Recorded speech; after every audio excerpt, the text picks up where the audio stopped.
Have you ever felt completely alone? Like you're shouting into a void and no one is listening? Maybe you're navigating a difficult season, facing a challenge that feels insurmountable, or just going through the motions of a life that feels unseen and unheard.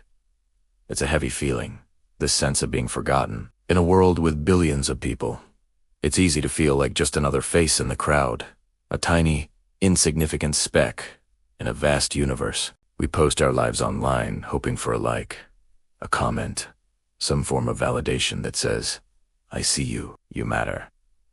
But often, that feeling of being overlooked still creeps in. I want to talk about something today that I hope brings you immense comfort, a truth that has anchored me in my own moments of doubt and loneliness. It's a simple, yet profound idea.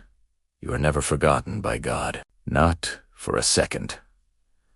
Not ever. It doesn't matter who you are, where you've been, or what you've done. Your name is known, your struggles are seen, and your heart is understood by the very creator of the cosmos. Think about the stars. Astronomers estimate there are more stars in the observable universe than grains of sand on all the beaches of Earth.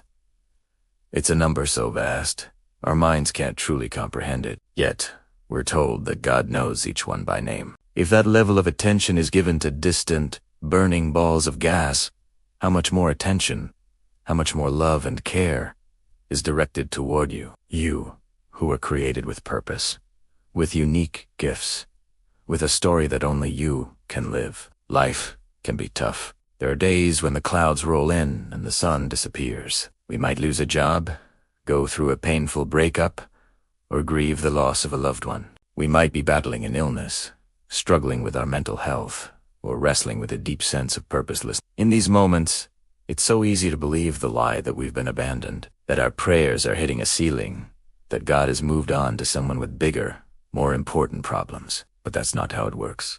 His love and attention aren't a finite resource. He doesn't have a limited bandwidth that gets clogged up. The Bible offers so many beautiful images to remind us of this. One of my favorites is the idea that God has engraved us on the palms of his hands. Can you picture that? An artist etching a beloved design onto their own skin. It's a permanent, intimate, and constant reminder. You are not an afterthought. You are a masterpiece he cherishes so much that he keeps you in his constant view. Let's think about the story of Hagar in the Old Testament. She was a servant, an outcast, fleeing into the desert with her son, convinced they were going to die. She felt completely abandoned, not just by people, but seemingly by her circumstances, by fate, by everything. She was at her absolute lowest point. And what happened? An angel of the Lord found her, not in a palace, not in a temple, but in the middle of a barren wilderness. And she was given a promise and a future. In her relief and awe, Hagar gave God a new name. She called him El-Roi, which means the God who sees me. She felt invisible, but she was seen. She felt forgotten, but she was remembered. She felt hopeless, but she was given hope.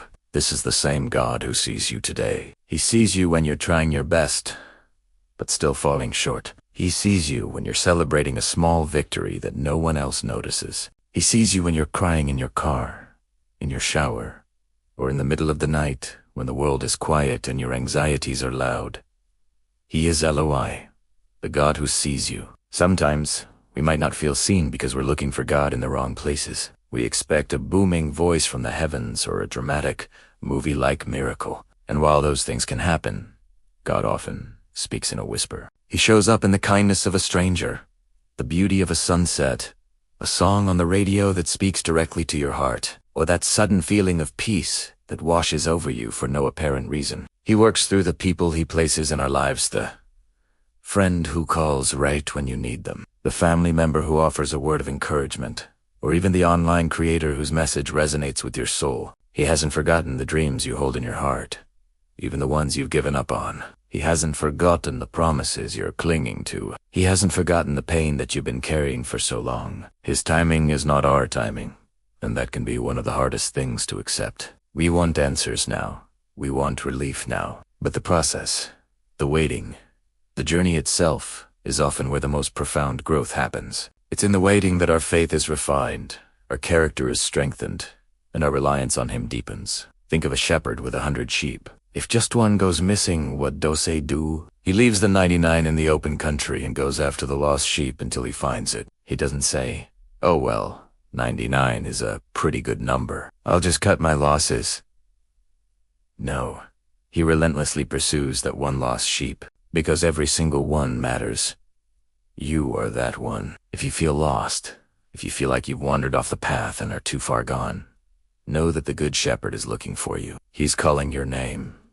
He wants to bring you home. So, what can we do when that feeling of being forgotten starts to creep in?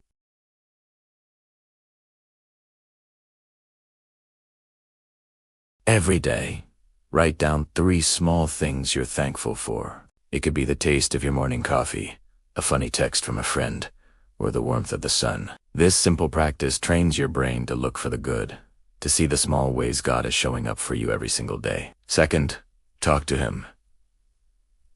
Prayer doesn't have to be formal or fancy. It's just a conversation. Tell Him you feel alone. Tell Him you're scared. Tell Him you're angry or confused. Be honest. He can handle it. Pour out your heart to Him, because He is listening. And then, take time to be quiet and listen back. And third, immerse yourself in His promises. Read stories like Hagar's, or David's, or the woman at the well. These are not just ancient tales. They are timeless testimonies of God's faithfulness to ordinary, flawed people just like us. They are reminders that no one is beyond His reach or outside of His love. You are not a statistic. You are not a number. You are a cherished, beloved child of the Most High God. He knows the number of hairs on your head. He knows your thoughts before you even think them. He was there at your beginning, and He'll be with you to the very end. You have never been, and you will never be, forgotten. Hold on to that truth. Let it be the anchor for your soul in the middle of life's storms. Thank you so much for spending this time with me today. If this message resonated with you, please consider sharing it with someone who might need to hear it. And don't forget to subscribe for more content like this.